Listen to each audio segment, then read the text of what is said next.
안녕하십니까. 마편한TV 김동욱입니다. 오늘 말씀드릴 거는 언제 치료를 끝날 수 있는가. 그래서 정신과 치료뿐만 아니라 조현병 특히나 치료하시는 분들이 저한테 오셔가지고 약을 평생 먹어야 되냐 이렇게 말씀드리는데, 그렇다고 또 정해지지 않은 문제인데 명확하게 말씀드리기도 어렵고, 사실은 크게 보면 제가 이제 레지던트 때 전공의 시절에 저희가 이제 교수님으로부터 항상 가장 듣던 말이 뭐냐면, 처음 발병하면 1년, 두 번 발병하면 5년, 세 번 발병하면 지속적으로 먹도록 이렇게 환자분들한테 설명을 드리라, 보호자분들한테 그렇게 많이 트레이닝을 받았습니다. 근데 이게 이제 이런 부분들이 사실은 시간이 지나면서 많이 바뀌게 된 게, 약물도 많이 바뀌었고, 또 주사제라든지 또 코에 뿌리는 우울증 약처럼 여러 가지 새로운 형태의 약들이 들어서고, 또 약물에 대한 부작용도 많이 완화되면서 실질적으로 이 치료 기간에 대한 부분들이 많이 바뀌었습니다.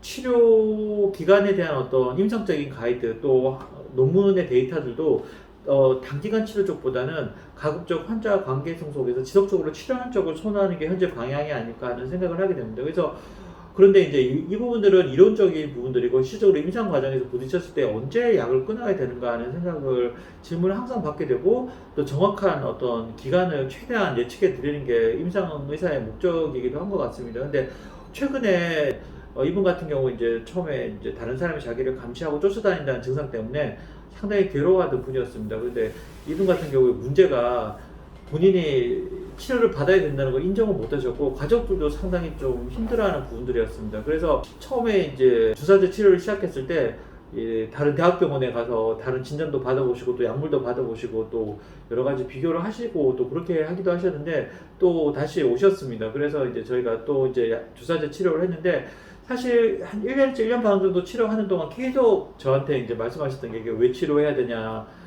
돈 받으려고 하는 게 아니냐, 이제 그런 얘기를 들으면서 저도 사실 좀 많이 지쳐 있었습니다. 그래서 정신과 의사들이 치료하면서 가장 얻을 수 있는 만족감 중에 하나가, 환자분들이 나아지면서 이제 자기의 삶을 찾아가는 것들을 이렇게 지켜보는 게 가장 큰 힘이 될 수 있는 요소들인데, 이제 지도 한 1년이나 1년 반 정도 계속 치료를 했는데 신뢰관계는 쌓이지는 않고, 이제 이런 얘기를 듣다 보니까 점점 지쳐가는 부분들이 있었습니다. 그런데 어느 순간인가 이분이 이제 직장을 가지고 또 출장도 다니시고 여러 가지 이제 기능이 회복이 되시면서 최근에 저한테 오셔서 하셨던 말씀이 저는 상당히 좀 인상적이어서 이 부분을 함께 좀 나누고 싶었습니다. 그래서 저한테 하셨던 말씀이, 이전에 비해서 이제 마음도 편해지고 꾸준히 치료하다 보니까 좋아지는 거 보니까 이게 주사제 치료라든지 여러 가지 치료가 상당히 좋은 것 같다고 얘기까지 하시고, 그래서 저는 그런가 보다 했는데, 저한테 하셨던 말씀이, 사실은 이제 여러 가지 직장을 옮기게 되면서 새로운 직장 문화나 어떤 여러 그런 것들에 대해서 고민이 있었는데, 그래서 혼자만 많은 것들을 끙끙 앓아오셨다고 했습니다. 그래서 그런데 이제 그분이 사실은 이제 퇴사를 할까 말까 그것 때문에 고민을 하다가 이제 옆에 있는 직원분들한테 그 얘기를 했다고 했습니다. 그래서 그 얘기를 하고 이제, 내가 이렇게까지 직원에 대해서 예민하게 힘들어하니까 이 사람 나에 대해서 안 좋게 보기 전에 이 말을 하고 퇴사를 해야 되겠다고 얘기를 하셨는데, 이분이 저한테 얘기하실 때 그때 자기가 상당히 놀랐다고 얘기를 했습니다. 그래서 제가 어떤 것들이 놀랐는지 이렇게 물어보니까, 다름이 아니라 그 얘기를 이런저런 이유 때문에 힘들다고 얘기를 했을 때, 그냥 옆에 직원들 반응이 대부분 이제 부정적이어서, 왜 그렇게 까칠하냐, 예민하냐, 이런 얘기를 듣고 이분도 많이 위축돼가지고 점점 힘들어지는 상황이었는데, 그날 이분이 얘기를 했을 때 그 동료분이 사실은 자기도 그 문제가 많이 힘들었다고 얘기를 하면서 공감을 표시를 해주셨습니다. 그래서 이분 같은 경우에는 나만이 힘든 게 아니라 그 사람도 힘들다는 것들을 같이 공유받고 이해해먹고, 그 사람이랑 통했다는 느낌을 처음으로 치료하고 처음으로 느껴보고, 사실은 태어나서 처음으로 자기가 힘든 문제에 대해서 얘기를 했을 때 다른 사람들이랑 공유할 수 있다는 그 느낌을 가졌다고 해서 그게 너무 신기하다고 얘기를 저한테 하셨습니다. 그래서 제가 느꼈을 때 이분이 이제는 이제 치료를 꾸준히 해서 안정이 되면서 드디어 이제 그 직원의 일원이 되고 회사의 일원이 되고, 그 안에서 소통할 수 있는 어떤 그런 구조적인 능력들을 가지고 회복하게 되었다는 것들을 이해를 하게 됐습니다. 그런 이후에 이분의 표정도 많이 자신감도 생겼고, 회사에 다니는 것들에 대한 부정적인 어떤 생각도 많이 극복하고 자존감도 많이 높아졌다는 부분들을 느끼게 되면서, 이분 같은 경우에 조금만 더 치료를 하면 치료가 끝날 수도 있겠다는 희망을 제 개인적으로 많이 가지게 됩니다. 그래서 이게 그분한테 또 그날 당장 치료를 끝냅시다 이렇게 얘기를 못해서 저도 좀 해석하긴 한데, 그러니까 제가 말씀드리고 싶은 것들이, 치료라는 게 이만큼 좀 시간과 노력이 필요한 과정이라는 것들을 좀 말씀드리고 싶습니다. 그래서 특히 이제 급성기에 입원을 하고 난 이후에 갑자기 퇴원을 해서 처음보다 좀 좋아지면 보호자분들이 상당히 이제 만족스러워하시고 또 한편으로 이제 치료가 끝났구나 이렇게 생각을 하셨는데,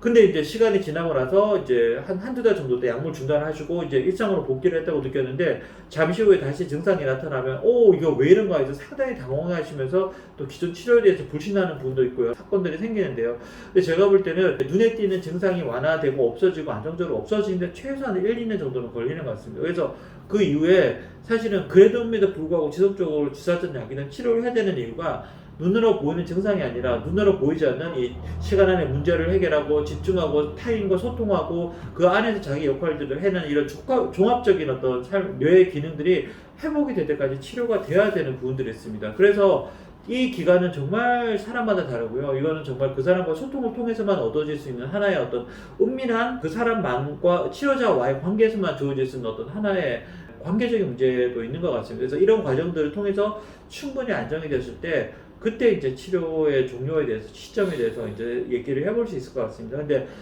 제가 이제 임상에서 진료를 보다 보면 대부분 이제 치료 종료에 대해서 말씀하시는 경우들이 사실은 상당히 이른 경우에 말씀을 하시게 돼서 좀 안타깝습니다. 그래서 대부분 환자분들은 비용에 대해서 예민하시기 때문에 의사들이 돈을 더 벌기 위해서 어떻게든 병원에 오게 한다는 그런 말씀하시는데, 처음에 상당히 좀 마음이 많이 아팠는데 이제는 익숙해져서 그런 말씀하셔도 이제는 좀 이렇게 그렇지 않다고 설명드릴 여유도 있고 좀 웃음도 있는데, 처음에는 좀 마음이 좀 많이 아팠습니다. 사실 지금도 많이 아프지만 여유가 좀 생긴 건 사실이고요. 근데 사실은 그럴 수는 없는 것 같습니다. 왜냐하면 매달 얼굴을 보고 그 사람을 대하는데 단지 나의 경제적인 이익을만을 위해서 그 사람이 병원에 계속 맞지 않았는데 주사나 약을 처방한다는 게 이게 정말 이게 쉬운 문제는 아니기 때문입니다. 그래서 뭐 그런 부분들에서 지금 뭐 저희 병원 오시는 분들은 물론이고 정신과 치료를 받으시는 분들께서 이 부분에 대해서만큼은 오해를 조금 내려놓으시고 충분히 치료자와의 관계를 통해서 충분한 치료를 통해서 그런 관계까지 갔으면 좋겠습니다. 그래서 그분 같은 경우에는 상당히 좀 만족스러워하는 부분들도 있고요. 안정감을 많이 가지게 됐습니다. 그렇게 되니까 오히려 그분도 언제 치료가 끝나는지 빨리 조바심을 내는 것보다는 그런 분들이 더 좋아지길 바라는 마음들이 많이 생기셔가지고요. 그래서 개인적으로 참 그분과 이제 치료한 과정도 좀 지켜보면서 제 개인적으로 참 험난했지만 충분히 인내하고 또 함께 같이 갈 수 있는 어떤 그런 것들이 같이 있는 길이 아니었나 생각을 하게 됩니다. 그래서 아마 이제 제 동영상 처음 보시고 이게 뭐 낚시냐 이제 뭐 언제 끝날지 왜 얘기 안 했냐 이렇게 말씀하시는데, 사실 이 부분이 그럴 수 없는 거라는 말씀을 꼭 좀 드리고 싶습니다. 그래서 앞으로도 저희가 치료하면서 어떤 명확한 지표나 또 거기에 대해서 더 나은 데이터들이 있다 그러면 또 최신 지견이나 그런 부분을 제가 말씀을 드리고요. 그래서 꾸준히 치료하면서 좌절하지 마시고 앞으로 나가시길 바라겠습니다. 맘편한TV 시청해주셔서 감사드리고 좋아요, 구독 꼭 눌러주세요. 감사합니다.